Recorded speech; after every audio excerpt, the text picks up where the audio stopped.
इतिहास गवाह है, जब जब इंसान ने ये सोचा कि उसने ब्रह्मांड को पूरी तरह समझ लिया है, तब तब कुछ ऐसा हुआ जिसने हमारी सोच बदल दी। अब तक हम मानते आए थे कि हमारी दुनिया में केवल 3 डायमेंशंस हैं, क्योंकि हमारी आंखें सिर्फ उन्हीं 3 डायमेंशंस को ही देख सकती हैं। लेकिन स्ट्रिंग थ्योरी कहती है कि इस दुनिया में 10 से भी ज्यादा डायमेंशंस मौजूद हैं, जो हमारी नजरों से छुपे हुए हैं, या शायद हमारी आंखें उन्हें देखने के लिए बनी ही नहीं। वैज्ञानिकों की माने तो उन्हीं में एक ऐसा डायमेंशन भी हो सकता है जहां समय सीधी रेखा में नहीं चलता, जहां भूत, भविष्य और वर्तमान के कोई मायने नहीं होते। और फिर एक दिन एक ऐसी प्राकृतिक घटना घटी जिसने समय का वही छुपा हुआ डायमेंशन खोल दिया, और उसके बाद कुछ ऐसा हुआ जिसकी कल्पना भी कोई नहीं कर सकता था। कहानी शुरू होती है सन 1969 से। न्यूयॉर्क शहर की सड़कों पर एक ट्रक ड्राइवर पेट्रोल से भरा टैंकर लेकर अपनी मंजिल की ओर बढ़ रहा था। इस दौरान उसका ध्यान सड़क से ज्यादा रेडियो पर था, जिसमें चल रही खबर में बताया जा रहा था कि शहर में एक खतरनाक सीरियल किलर की दहशत बढ़ रही है। पुलिस ने उसे नाइटिंगेल नाम दिया था, क्योंकि वो हॉस्पिटल की नर्सिस का शिकार करता था। अब तक वो 3 नर्सिस का खून कर चुका था और पुलिस अब तक उसकी पहचान तक नहीं कर पाई थी। इसी खबर के चक्कर में ड्राइवर का ध्यान भटका और ट्रक दुर्घटनाग्रस्त हो गई। पेट्रोल से भरा टैंकर ठीक एक मैन होल के ऊपर पलटा। उस वक्त मैन होल के नीचे 2 इलेक्ट्रीशियंस बिजली सुधारने का काम कर रहे थे। सारा पेट्रोल बहकर नीचे आ रहा था, बस जरा सी चिंगारी उनके परखच्चे उड़ा सकती थी। तभी फायर फाइटर्स का एक दल मौके पर पहुंचा। गनीमत थी कि उनके साथ था एक जांबाज फायर फाइटर फ्रैंक सुलिवन, जिसने अपनी जान पर खेलकर धमाके से कुछ सेकंड्स पहले ही उन दोनों इलेक्ट्रीशियंस को सही सलामत बाहर निकाल लिया। फ्रैंक अपनी बहादुरी के लिए पूरे शहर में जाना जाता था। लड़कियां तो उस पर जान छिड़कती थी, लेकिन फ्रैंक की जान तो बसती थी सिर्फ 2 लोगों में, अपनी पत्नी जूलिया और 6 साल के बेटे जॉन में। जूलिया एक अस्पताल में नर्स थी, मरीजों की तरह अपने परिवार का भी अच्छे से ख्याल रखती थी। वहीं नन्हे जॉन के लिए उसके पापा किसी हीरो से कम नहीं थे। उनका रिश्ता सिर्फ बाप बेटे का नहीं था, बल्कि 2 सच्चे दोस्तों जैसा था। उस जमाने में फ्रैंक के पास एक हैम रेडियो हुआ करता था, जिससे वो और जॉन मिलकर लंबी दूरी तक अजनबी लोगों से बात करने की कोशिश करते। बाप बेटे का प्यार देख माँ का दिल भी भर आता। और फिर 12 अक्टूबर 1969 की वो रात आई, जब फ्रैंक घर के बाहर खड़ा सिगरेट के कश ले रहा था। तभी उसने कुछ अजीब देखा। आसमान में एक बेहद खूबसूरत और दुर्लभ नजारा दिखाई दे रहा था, जिसे कहते हैं ऑरोरा बोरियालिस या नॉर्दर्न लाइट्स। ये वो चमकदार रंग बिरंगी रोशनी होती है जो आमतौर पर सिर्फ उत्तरी ध्रुव यानी नॉर्थ पोल के आसपास दिखाई देती है। लेकिन उस रात ये रोशनी न्यूयॉर्क जैसे शहर के ऊपर भी फैल चुकी थी, और ये कोई आम बात नहीं थी।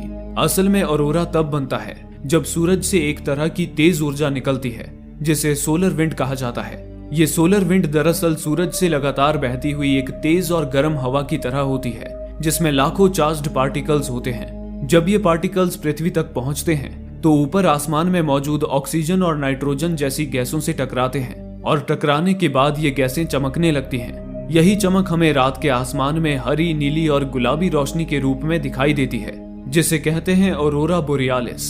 ऑरोरा की एक और खासियत ये है कि इस दौरान पृथ्वी के ऊपर मौजूद आइनोस्फेयर इतनी ज्यादा चार्ज्ड हो जाती है कि वो एक बड़े रेडियो रिफ्लेक्टर की तरह काम करने लगती है। इससे रेडियो सिग्नल्स बहुत दूर तक बाउंस होकर पहुंच सकते हैं। आमतौर पर सूरज से निकली सोलर विंड को पृथ्वी की मैग्नेटिक फील्ड नॉर्थ और साउथ पोल की ओर मोड़ देती है, इसलिए ऑरोरा सिर्फ उन्हीं ध्रुवों के पास दिखाई देता है। लेकिन उस रात आसमान में दिखने वाली ऑरोरा बोरियालिस सूरज पर आए एक जबरदस्त तूफान का असर थी। सूरज से निकली थी एक तेज सोलर स्टॉर्म, जिसने धरती की मैग्नेटिक फील्ड को इतना डिस्टर्ब कर दिया था कि अब ऑरोरा बोरियालिस न्यूयॉर्क शहर के ऊपर तक भी फैल गई थी। हालांकि फ्रैंक ने उस पर कोई ज्यादा दिलचस्पी नहीं दिखाई और हर रोज की तरह अपने हैम रेडियो पर बैठ गया, किसी लंबी दूरी से आने वाले सिग्नल को पकड़ने की उम्मीद में। यहीं से कहानी में एक नया मोड़ आया, और कहानी आ गई 30 साल आगे। 12 अक्टूबर सन 1999।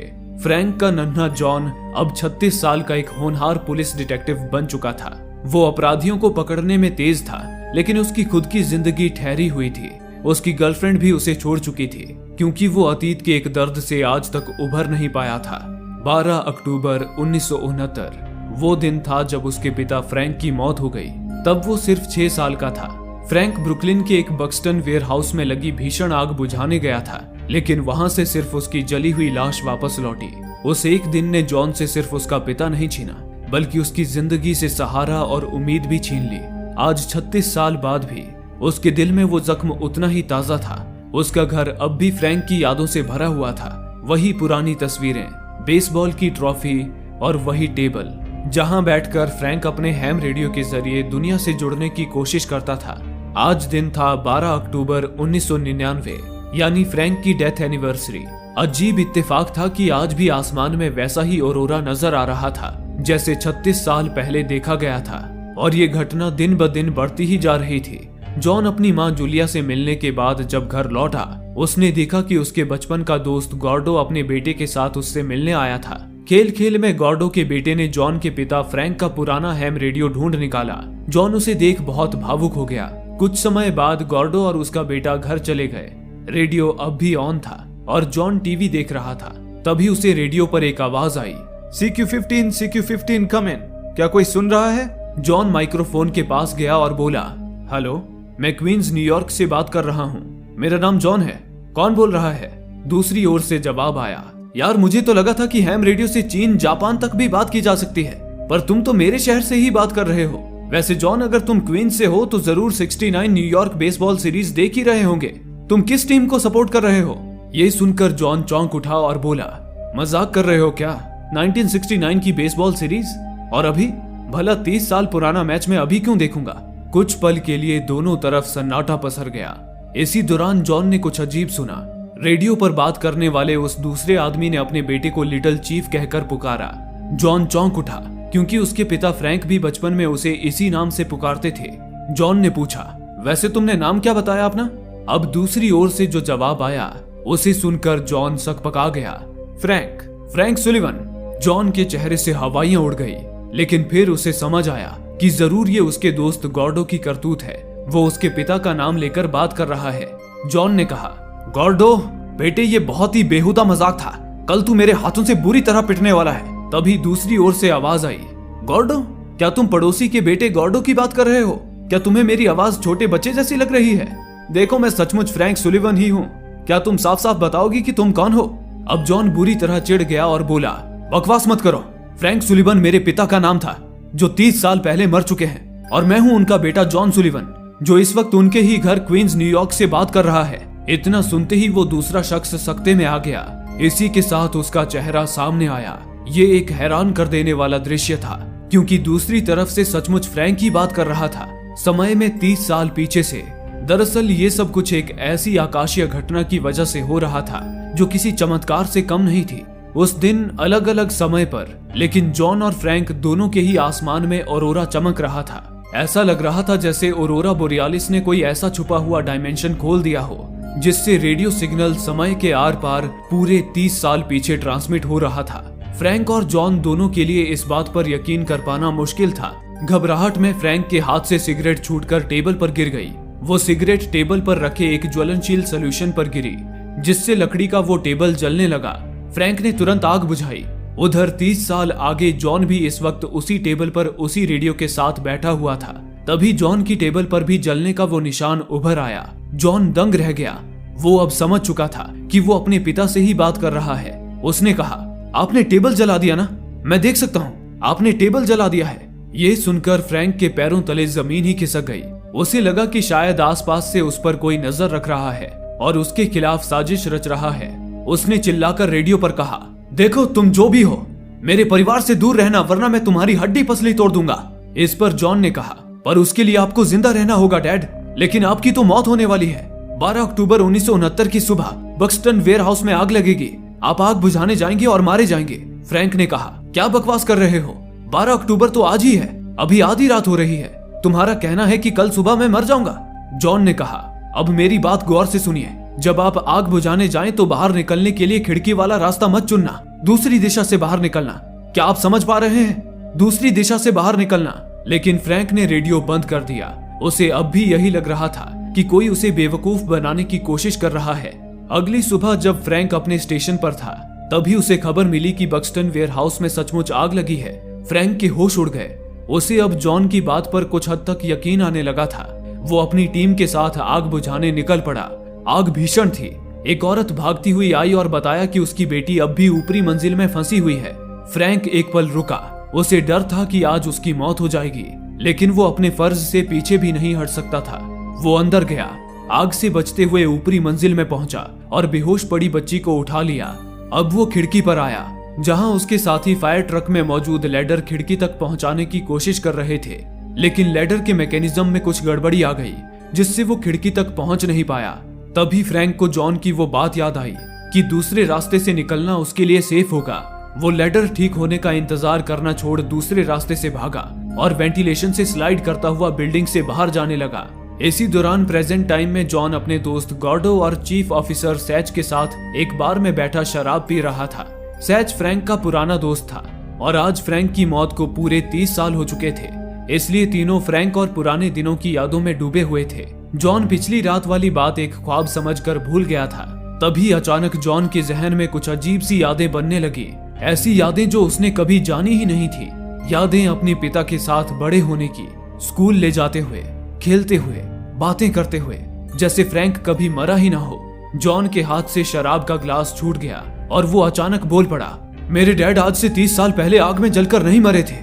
ये सुनकर गॉर्डो और सैच जॉन को अजीब नजरों से देखने लगे। गॉर्डो बोला, हमें पता है जॉन, तुम्हारे पिता तो आज से 10 साल पहले कैंसर से मरे थे।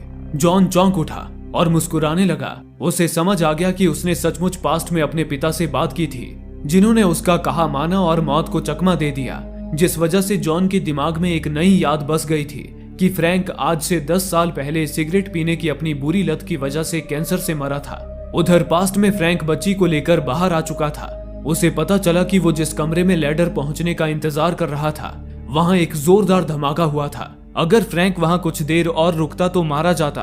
फ्रैंक को भी अब यकीन हो गया कि उसने रेडियो पर जिससे बात की थी वो सचमुच उसका फ्यूचर सन था।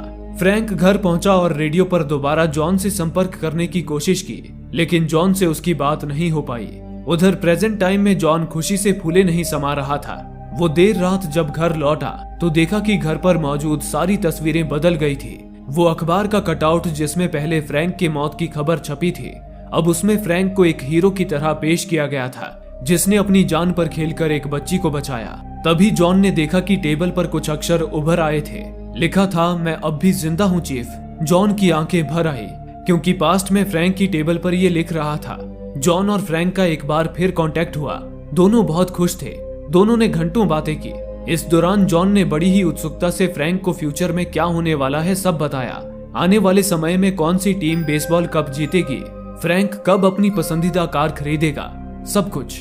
अंत में उसने ये भी बताया कि फ्रैंक की मौत सिगरेट पीने की बुरी लत के कारण होगी, कैंसर से।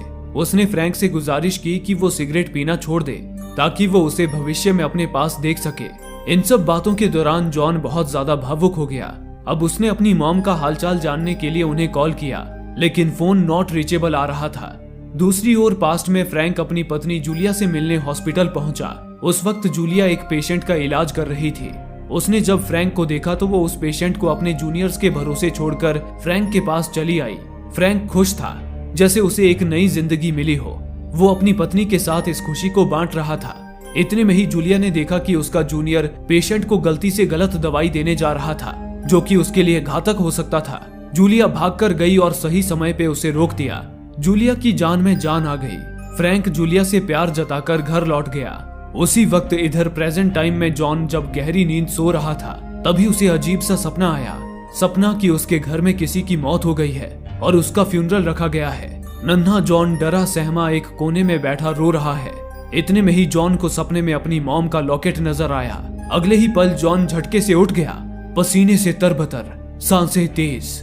लेकिन सबसे अजीब बात यह थी कि वो उस सपने को भूल नहीं रहा था। हर एक चीज, हर एक चेहरा, हर एहसास उसके जहन में बसी हुई थी, मानो वो सपना नहीं कोई याद हो।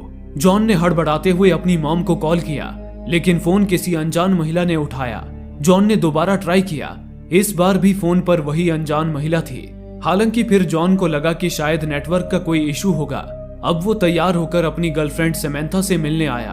अब जब उसके दिल से पिता की मौत का बोझ उतर चुका था, तो वो सैमंथा से भी माफी मांगकर सारे गिले शिकवे दूर करना चाहता था। लेकिन तभी उसे झटका लगा। सैमंथा ने उसे पहचाना ही नहीं, उल्टा ऐसे बर्ताव किया जैसे उससे कभी मिली ही ना हो। एक पल को जॉन सकते में आ गया, लेकिन फिर उसे लगा कि शायद सैमंथा उससे नाराज है, इसलिए ऐसे बिहेव कर रही है। वो मायूस होकर पुलिस स्टेशन अपनी ड्यूटी पे आ गया, पर वहां भी सब अजीब था। जॉन का चीफ सैच, जो पहले जॉन से दोस्त और एक हमदर्द की तरह पेश आता था, उसके तेवर ही बदल गए थे। वो अब जॉन पर रौब दिखा रहा था। सैच ने जॉन को एक केस की फाइल दिखाई। दरअसल जॉन और सैच कुछ दिनों से एक केस पर काम कर रहे थे। कुछ दिन पहले उन्हें एक कंस्ट्रक्शन साइट पर जमीन में दफनाई गई किसी की लाश मिली थी, जो कंकाल में बदल चुकी थी। सैच ने जॉन को बताया कि वो लाश असल में एक नर्स की थी, जिसका नाम था मैरी फिनाली, और मैरी ही नाइटिंगेल की सबसे पहली शिकार थी। नाइटिंगेल वही खतरनाक सीरियल किलर जिसने 30 साल पहले 3 नर्सेस का खून किया था और आज तक पुलिस की नजरों से बचा हुआ था। सैच ने निराशा भरे शब्दों में कहा, कितने शर्म की बात है, एक सीरियल किलर जिसने 30 साल पहले 10 खून किए और आज तक पुलिस उसकी पहचान तक नहीं कर पाई। ये सुनकर जॉन चौंक उठा, क्योंकि उसे जो जानकारी थी उसके मुताबिक नाइटिंगेल ने 30 साल पहले केवल 3 ही खून किए थे, फिर वो गायब हो गया था। तभी जॉन ने जब नाइटिंगेल के कत्ल की फाइल देखी, उसके पैरों तले जमीन ही खिसक गई। नाइटिंगेल की हत्याओं की लिस्ट में उसकी मॉम जूलिया भी शामिल थी। जॉन का दिमाग ही सुन पड़ गया। वो फौरन घर आया और देखा कि उसकी फैमिली फोटो से भी जूलिया गायब हो गई थी। उसी पल जॉन को एक बात समझ आई। पास्ट में उसने अपने पिता को बचाकर जो बदलाव लाया था, उस वजह से प्रेजेंट भी बदल गया था। जॉन ने फौरन पास्ट में फ्रैंक से कांटेक्ट किया और बताया कि पास्ट को बदलने से प्रेजेंट में बहुत बड़ी गड़बड़ी हो गई है। उसने कहा कि सीरियल किलर नाइटिंगेल ने उसकी मॉम को भी मार दिया है। ये सुनकर फ्रैंक सख्ते में आ गया और कहा, क्या कह रहे हो जॉन, लेकिन ये कब और कैसे हुआ? जॉन बोला, 22 अक्टूबर की रात, जो आपके समय के मुताबिक शायद 1 हफ्ते बाद ही है, पर समझ नहीं आ रहा कि ये कैसे हुआ। डैड, क्या कल आपने कोई ऐसी चीज की थी जिसके बारे में आपने पहले से सोचा ना हो? फ्रैंक ने कहा, हाँ, कल मैं जब मौत से बच गया तो तुम्हारी मॉम से मिलने हॉस्पिटल गया था। जॉन समझ गया कि हॉस्पिटल में ही कोई ऐसी घटना घटी होगी जिससे फ्यूचर में उसकी मॉम मारी गई। तभी फ्रैंक ने कहा, जॉन तुम फिक्र मत करो, अगर तुम्हें यकीन है कि नाइटिंगेल जूलिया को मारने वाला है तो मैं जूलिया को लेकर कहीं दूर चला जाऊंगा, इतनी दूर की जहां नाइटिंगेल का साया तक ना पहुंच पाए। लेकिन जॉन इससे सहमत नहीं था। उसने कहा, डैड, हो सकता है आपके ऐसा करने से मॉम की जान बच जाए, लेकिन डैड, नाइटिंगेल ने मॉम के पहले भी 2 औरतों का और उनके बाद 4 और मासूम औरतों का खून किया, और ये सब हमारी वजह से हुआ। जरा उनके बारे में सोचिए, क्या हम उन्हें ऐसे ही मरने दें? बेशक हमें पता नहीं कि नाइटिंगेल कौन है, लेकिन मुझे पता है कि वो अगला खून किसका करने वाला है। हम उसे रोक सकते हैं। लेकिन फ्रैंक ने कहा, पर कैसे जॉन? क्या तुम चाहते हो मैं पुलिस को ये बताऊं कि नाइटिंगेल एक औरत का खून करने वाला है? क्या तुम्हें लगता है पुलिस यकीन करेगी? उन्हें बस हंसी आएगी। जॉन ने कहा, पुलिस नहीं डैड, ये काम आपको करना है। आपको उस औरत का पीछा करना है और पहचान करनी है कि आखिर नाइटिंगेल है कौन। एक बार उसकी पहचान हो जाए, फिर हम उसे पुलिस से रंगे हाथों पकड़वा सकते हैं। फ्रैंक तैयार हो गया। डर जरूर था, लेकिन उसने हिम्मत जुटाई और जॉन के बताए उस बार में पहुंच गया जहां अगला मर्डर होने वाला था। इस बार निशाना थी कैरी रेनॉल्ड्स, एक नर्स जो उसी शाम बार में आने वाली थी। जॉन ने साफ बताया था, कैरी ठीक 7:30 बजे बार से निकली थी और 8 बजे उसकी लाश बार के पीछे मिली थी। यानी नाइटिंगेल का हमला 7:30 से 8 बजे के बीच हुआ था। जॉन ने फ्रैंक को सख्त हिदायत दी थी कि जैसे ही कैरी बार से निकले, ध्यान रखना कि कौन उसका पीछा करता है और उसी वक्त पुलिस को कॉल करना। फ्रैंक बार में बैठा था, तभी कैरी अपने 2 फ्रेंड्स के साथ वहां आई। कैरी और उसके फ्रेंड्स की नजर जब फ्रैंक पर पड़ी तो वे उसे पहचान गए कि ये वही जांबाज फायरमैन है जिसने अपनी जान पर खेलकर बच्ची को बचाया था। वे तीनों फ्रैंक पर फिदा हो गए। उन्होंने फ्रैंक को एक ड्रिंक ऑफर की और घंटों उसके साथ बातचीत करते रहे। इस दौरान फ्रैंक को जरा भी अंदाजा नहीं था कि वो किलर नाइटिंगेल बार में ही बैठा चुपचाप उसे घूर रहा था। पर ये क्या, नाइटिंगेल तो वही था जिसका हॉस्पिटल में जूलिया ने इलाज किया था। अब सारा मामला आईने की तरह साफ हो चुका था। दरअसल अगर जॉन ने समय में दखल नहीं दिया होता और फ्रैंक की मौत हो जाती तो सब कुछ इस प्रकार से होता। जूलिया जो नाइटिंगेल का इलाज कर रही थी, उसे उसी वक्त अपने पति की मौत की खबर मिलती और वो सब कुछ छोड़ छाड़ कर रोती हुई अपने पति के पास चली जाती और उसके साथ काम कर रहा नौसिखिया डॉक्टर नाइटिंगेल को गलती से गलत दवाई दे देता, जिस वजह से नाइटिंगेल की मौत हो जाती। नाइटिंगेल का किस्सा वहीं समाप्त हो जाता। पर पास्ट बदल गया। फ्रैंक बच गया, जिस कारण जूलिया हॉस्पिटल से कहीं गई ही नहीं। उल्टा फ्रैंक उससे मिलने हॉस्पिटल आया। उसी वक्त वो नौसिखिया डॉक्टर नाइटिंगेल को गलत दवाई दे रहा था। जूलिया ने उसे रोक दिया और यहीं से सारी गड़बड़ शुरू हुई। नाइटिंगेल जिंदा रहा और आगे भी नर्सेज का खून करना उसने जारी रखा। और कुछ ही दिन बाद उसने जूलिया को भी मार दिया। हालांकि अब फ्रैंक ने उसका सारा प्लान चौपट कर दिया था। वो कैरी को नहीं मार पाया। नतीजन प्रेजेंट टाइम में पुलिस रिकॉर्ड से कैरी की केस फाइल गायब हो गई। जॉन इस बात से खुश था, लेकिन वो अब भी नाइटिंगेल की पहचान नहीं कर पाया था। जॉन ने फ्रैंक को अब नाइटिंगेल के अगले शिकार का नाम बताया, सिसी क्लार्क, जो एक नर्स होने के साथ ही रात के वक्त नाइट क्लब में वेट्रेस का काम भी करती थी। उसे नाइटिंगेल आज रात 2 से 5 बजे के बीच मारने वाला था। फ्रैंक रात के वक्त उस बार में आ गया। सिसी वहीं थी। फ्रैंक ने रात के 2 बजे तक इंतजार किया। अंत में जब बार बंद होने का समय आया, सिसी कपड़े चेंज करने ऊपर के कमरे की तरफ जाने लगी। फ्रैंक भी उस पर नजर बनाए हुए बाथरूम में आ गया। तभी अचानक ही किसी ने फ्रैंक पर हमला कर दिया। वो और कोई नहीं, नाइटिंगेल था। फ्रैंक ने उससे लड़ने की कोशिश की, लेकिन उसने फ्रैंक को मारकर बेहोश कर दिया। फिर उसने फ्रैंक की जेब से उसका वॉलेट निकाला और उसका ड्राइविंग लाइसेंस चुराकर भाग गया। फ्रैंक को जब होश आया तो वो तुरंत सिसी को देखने ऊपर के कमरे की तरफ भागा, लेकिन तब तक नाइटिंगेल सिसी का काम तमाम कर चुका था। डरा सहमा फ्रैंक घर लौट आया। उसने जॉन को बताया कि इस बार वो सिसी को बचाने में नाकाम रहा और नाइटिंगेल ने उसके वॉलेट से उसका ड्राइविंग लाइसेंस भी चुरा लिया। अब उनकी मुश्किल और भी बढ़ चुकी थी।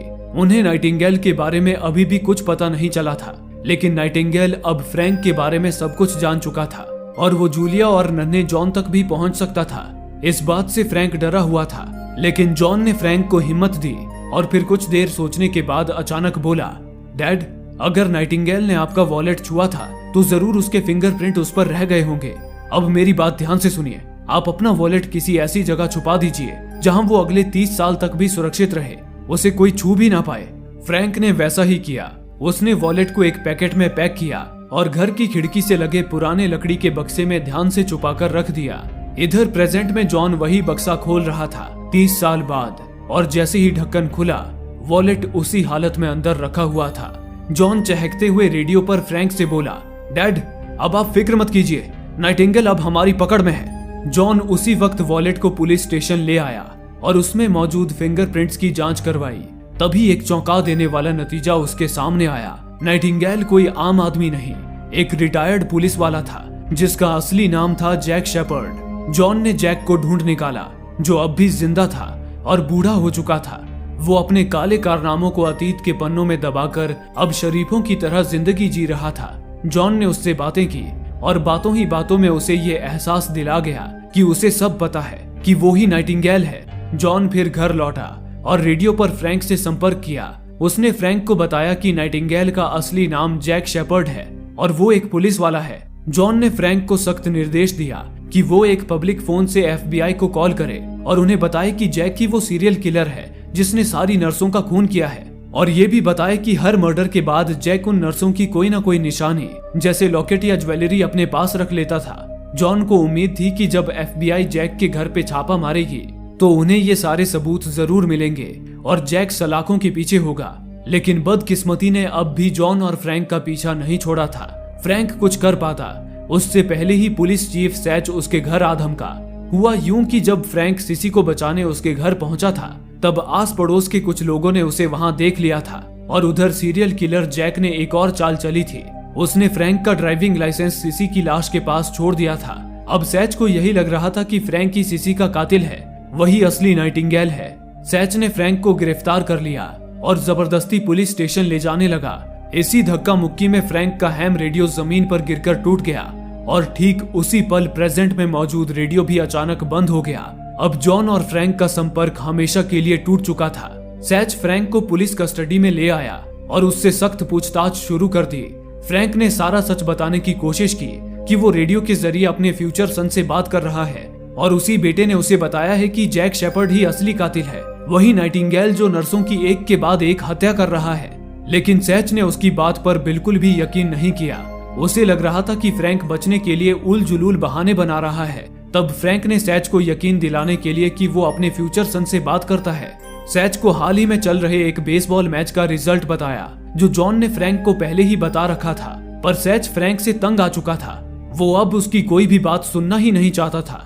इतने में ही जूलिया फ्रैंक से मिलने पुलिस स्टेशन आई, लेकिन सैच ने उसे फ्रैंक से मिलने नहीं दिया और उसे पास ही के एक कैफे में ले गया ताकि उसे बता सके कि उसका पति एक सीरियल किलर है। इधर फ्रैंक कस्टडी में लॉक था। तभी जैक शेपर्ड वहां आया पुलिस के पावर का इस्तेमाल करके वो बेरोक टोक कस्टडी में दाखिल हो गया और फ्रैंक पर बंदूक तान दी। वो फ्रैंक को कस्टडी में ही खत्म करना चाहता था, लेकिन तभी एक पुलिस ऑफिसर वहां आ गया।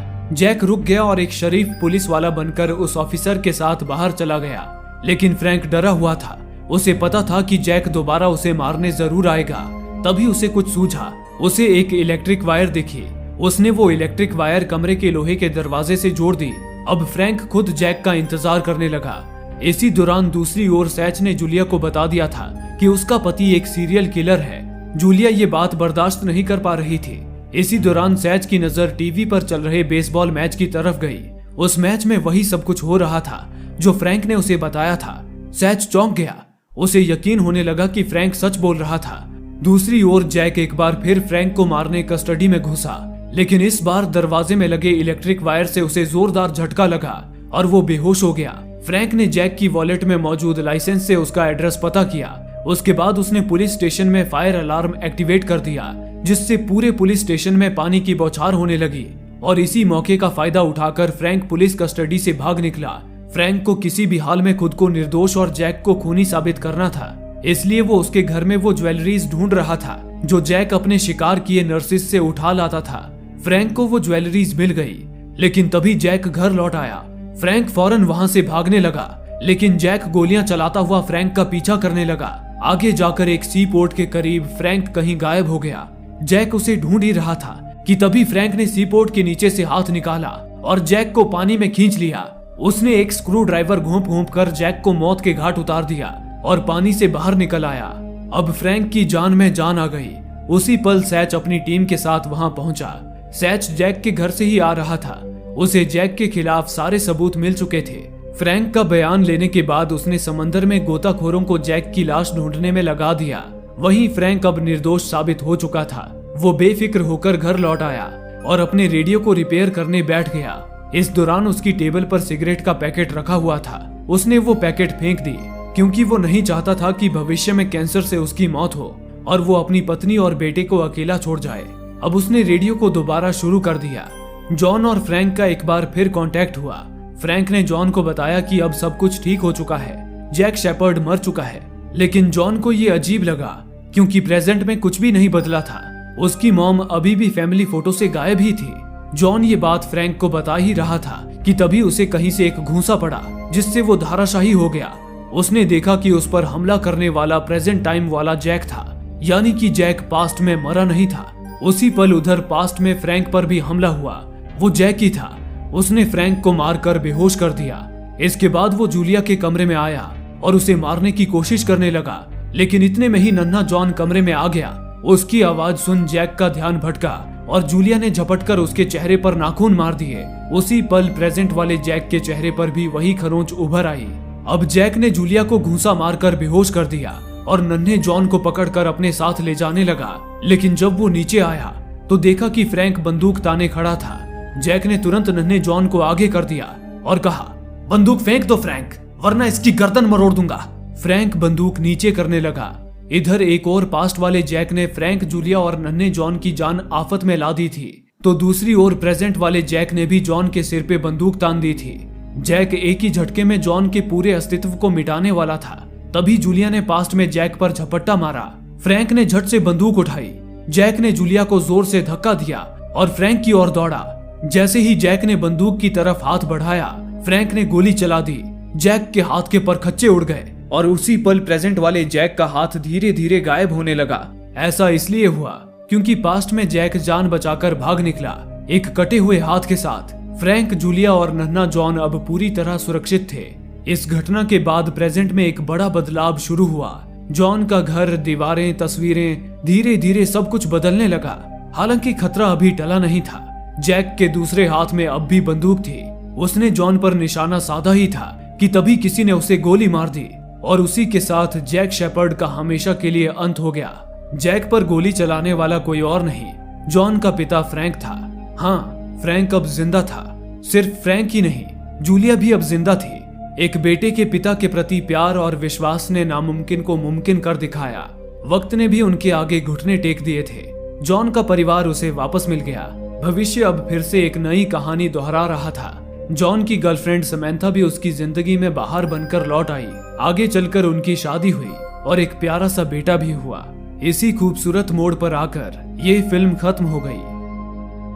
दोस्तों, आप में से काफी लोगों का कहना है कि हमारे वीडियोस आप तक नहीं पहुंच पा रहे हैं। उसके लिए आप सब्सक्राइब बटन को दबाने के बाद नोटिफिकेशन के बेल आइकन पर क्लिक करें और ऑल का ऑप्शन सिलेक्ट कर लें ताकि हमारी सारी वीडियोस की नोटिफिकेशन आप तक पहुंच सके। धन्यवाद।